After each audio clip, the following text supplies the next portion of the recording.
Hi అండి, అందరికీ నమస్తే. ఈరోజు నేను చేపల పులుసు చేస్తున్నాను. దానికి కావాల్సింది కేజీ చేపలు, 8 స్పూన్లు కారం, 2 స్పూన్లు సాల్ట్, పసుపు కొంచెం,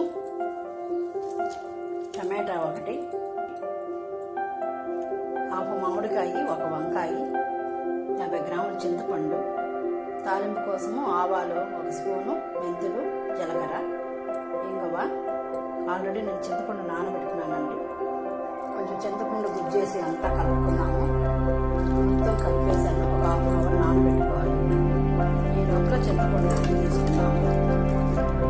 చేపల పొరకి ఇప్పుడు తాలింపు పెట్టుకున్నాము. కప్పు ఆయిల్,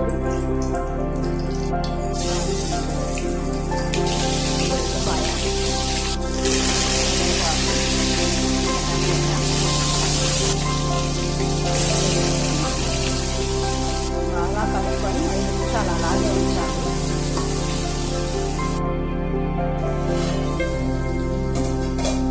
ఇలా నూనె పైకి తేలాలి. ఇప్పుడు చింతపండు పులుసు పోసుకుందాము.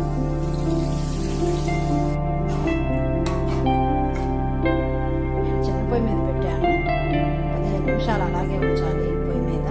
చేపల పులుసు